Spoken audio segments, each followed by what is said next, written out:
todas las minas a partir del decreto legislativo 014 tienen una historia maravillosa. Por ejemplo, en el 93 llega Yanacocha, ¿no? Después de casi 21 años de la última gran inversión que fue Cuajone, llega otra inversión grande, ¿no? Luego viene Pierina, una inversión de 800 millones de dólares aquí en Ancash.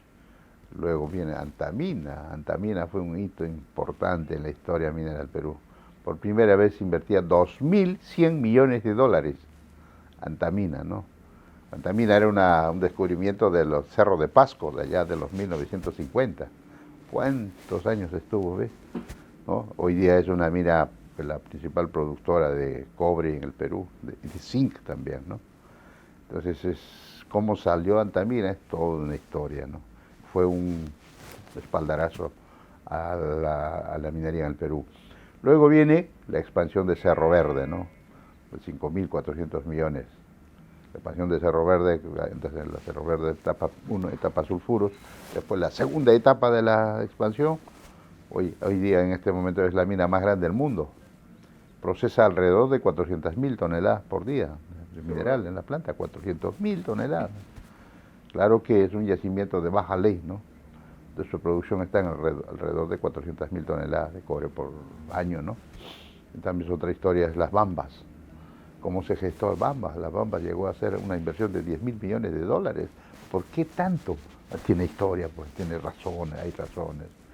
Otra historia debería ser la construcción de la mina Cerro Lindo, acá en Chincha, una mina que desaliniza agua del mar, no lleva hasta la mina, y una mina subterránea, que es la mina subterránea más grande del Perú.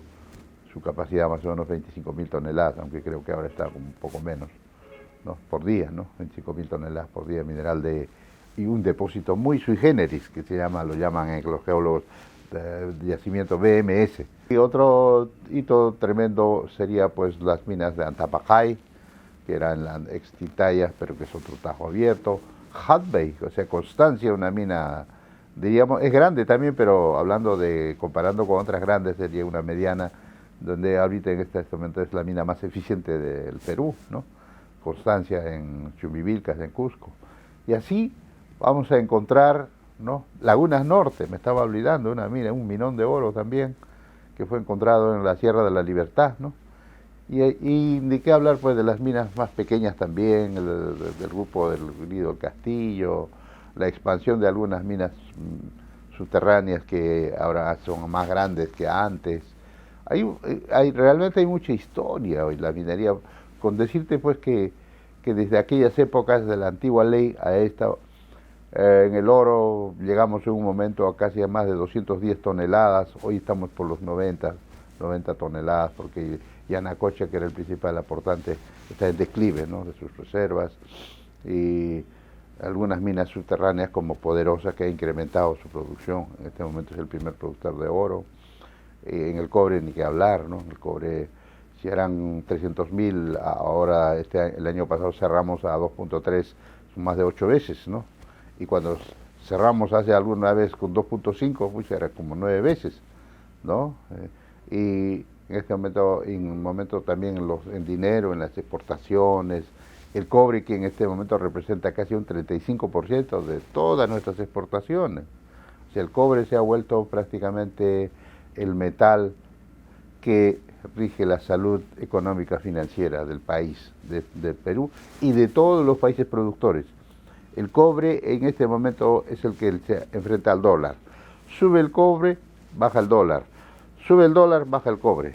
Así que se ha vuelto como un termómetro, ¿no? Y para nosotros el cobre es importante. Y de todos los proyectos que tenemos, casi 70% de los proyectos son cobre.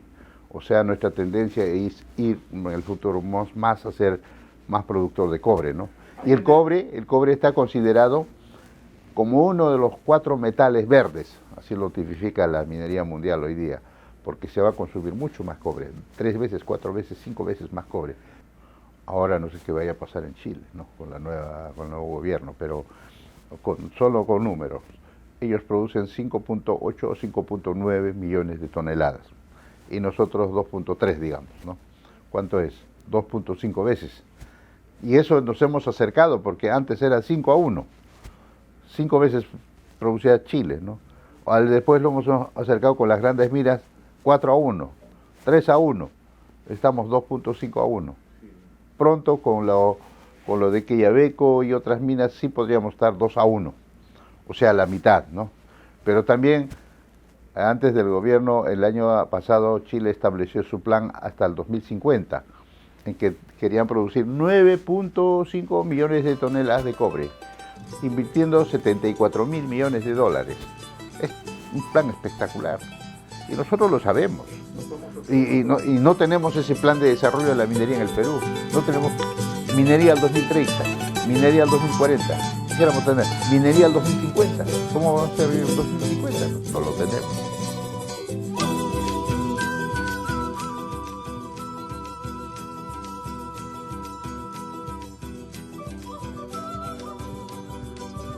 Las tres minas más emblemáticas, como te dije, todas las minas tienen su historia, que en este momento representan mucho para la economía, por los conflictos sociales, que valdría la pena conocerlo más a fondo, sería uno para mí Antamina, ¿no?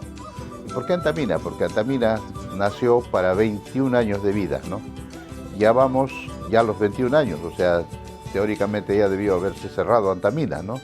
Pero no, tenemos Antamina para rato. Tenemos Antamina por lo menos para unos 20 años más, ¿no? Y lo que es espectacular es que Antamina va a ir en tránsito hacia la minería subterránea, ¿ya? O sea, va a ser una mina grande, pero ya a escala enorme de la minería, pero subterránea, ¿no? Ya empezaron los estudios. Estos estudios toman años, 4 o 5 años, pero el mineral profundiza, ya no es posible sacar por tajo abierto. Por lo tanto, así como en Chile, una de las minas más grandes del mundo, Chuquicamata, ahora lo han convertido en mina subterránea, ¿no? Segundo, otra mina que se me ocurre pues conocer sus problemas, las Bambas, ¿no? Las Bambas es una mina emblemática, muy tierra adentro, eso yo siempre hablo en todas mis entrevistas, una mina muy alejada del puerto, del mar. Por lo tanto, la logística puede ser muy complejo, ¿no? Y haber desarrollado las Bambas para mí es un desafío, una proeza enorme para el Perú, porque esta mina representa prácticamente la esperanza de desarrollo de toda la zona, esa zona de Apurímac y todos sus alrededores, ¿no? Porque hoy la gente reclama demasiado y no piensa en el futuro, ¿no? Que negociando bien, sin paralizar, sin bloquear las carreteras, ¿no? Puede lograr buenos acuerdos, puede lograr, como yo digo, un desarrollo territorial para el futuro, ¿no? Para sus hijos, porque al hacer lo que están haciendo están hipotecando prácticamente el futuro. La historia de la minería viene desde la época precolombina, ¿ya? En la época del incanato también, porque ahí la cultura nos demuestra que ya utilizaban metales para muchas cosas, por ejemplo, el uso de la piedra mismo, porque esa es minería no metálica, ¿no?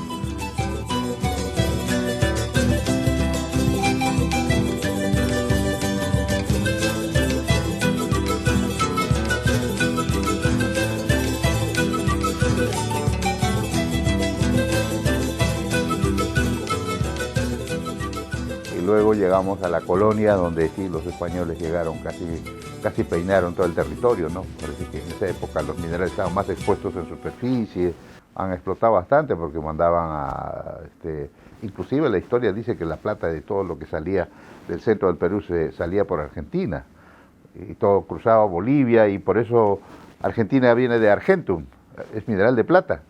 ¿Y por qué se llama Mar del Plata o Río de la Plata? Porque por ahí salía la plata, ¿no? Se cuenta la historia de que Túpac Amaru era un empresario, tenía miles de mulas que transportaban mineral, pasaban Bolivia hasta Argentina. Es increíble la historia, ¿no? Entonces llega la colonia, llega la república, ya en la república ya viene pues unas nuevas leyes, legislaciones, pero la minería verdaderamente nace con la creación de la Universidad Nacional de Ingeniería, ¿no? La Escuela de Construcciones Civiles y de Minas, ¿no? Casualmente por eso el 14 de enero de cada año se celebra como el Día del Ingeniero de Minas. Y por lo tanto, en 1900 hay una legislación, la primera legislación en minas, ¿no? en 1900, antes eran las encomiendas. Y bueno, con esa ley llega pues Cerro de Pasco, 1910, Cerro de Pasco Copper Corporation, que desarrolló las minas en el centro del Perú, ¿no? Es toda una historia, la Cerro de Pasco, que se nacionalizó en 1971, ¿no? Con el gobierno militar de Velasco. Llegamos al 50, el Código del 50, muy conocido en el gobierno de Odría, que ese Código del 50, que era una ley general de minería también, llegan dos empresas grandes americanas, ¿no? La SAU del Perú y Marcona Mining, ¿no? Se establece la primera mina de grande Toquepala y después Marcona, la mina de hierro, ¿no? Llegamos a los 70s, entra el gobierno militar en el 68 con el golpe de Estado y en el año 1971 se da la ley 18880, yo recuerdo bien, y que esa ley era más que todo ya más estatista, ¿no? Donde le daba toda la prioridad y todo que el Estado debía ser el empresario, ¿no? Y con esa ley estuvimos hasta el 92, en que se da el decreto legislativo 014, que es hasta el día de hoy el que vale, ¿no? La minería internacional está pasando por un momento excelente, en línea con la recuperación económica después del COVID. China, que es el principal consumidor de metales, materias primas en el mundo, también ha recuperado digamos, la velocidad de crecimiento, y el mundo entero, ¿no?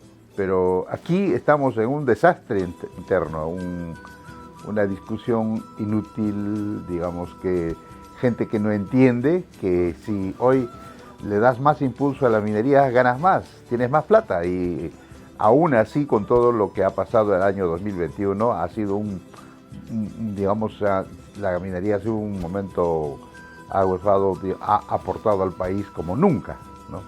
Así que inclusive, si no hubiera sido la caída en la producción durante noviembre y diciembre, hubiéramos llegado a cifras totalmente extraordinarias.